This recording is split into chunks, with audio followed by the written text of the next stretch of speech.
आप देख रहे हैं दी आइकन न्यूज। लखनऊ में हम लोग एक नाइट सफारी बना रहे हैं पोखरेल के पास, और पोखरेल के नाइट सफारी के पहले हम एक नदी को जीवित करने वाले हैं लखनऊ में। उसका नाम है पोखरेल नदी।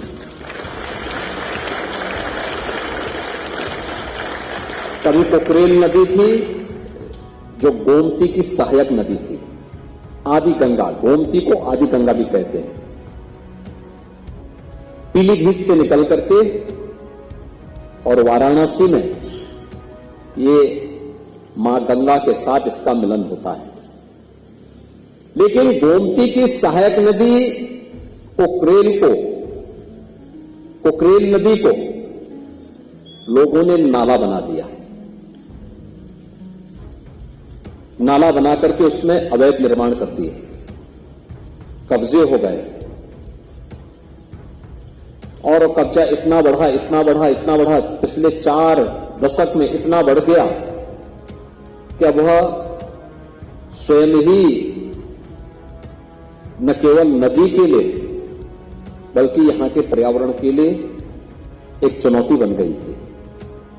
और फिर 1 वर्ष पहले हम लोगों ने इस लड़ाई को प्रारंभ किया। नहीं, पोखरेल को नाला नहीं, इसको फिर से नदी बनाना है। और नदी बनाने के लिए उस लड़ाई को यहां से लेकर के सुप्रीम कोर्ट तक हम लड़े। मुझे प्रसन्नता है 8000 से अधिक ऐसे जितने इल्लीगल स्ट्रक्चर थे उन सबको हम लोगों ने उसके पेट से अब तक निकाल करके बाहर फेंका है, उसको हटाया है।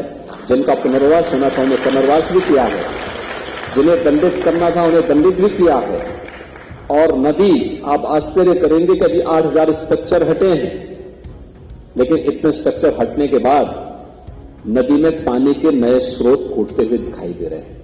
यानी जब गर्मी थी, जब नदियां सूख रही थी, जल के स्रोत सूख रहे थे, तब पोखरेल में नए जल के स्रोत फूट रहे थे। ये दिखता है कि हमने जल के स्रोत अपने स्वार्थ के लिए स्वयं बंद किए हैं।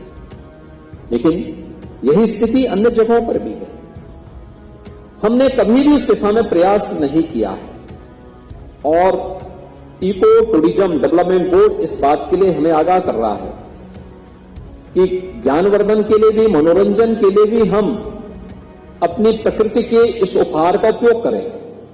लेकिन इसके साथ साथ आने वाली पीढ़ी को एक लंबे समय तक ये उपहार इसी रूप में मनोरंजन और ज्ञानवर्धन के रूप में प्राप्त होता रहे, इसलिए इसके संरक्षण की जिम्मेदारी भी हमारे ऊपर होनी चाहिए। हर पीढ़ी को अपने ऊपर लेनी पड़ेगी। और उसी दृष्टि से इस कार्यक्रम को आगे बढ़ाने के लिए एक अभिनव प्रयास प्रारंभ हुआ है।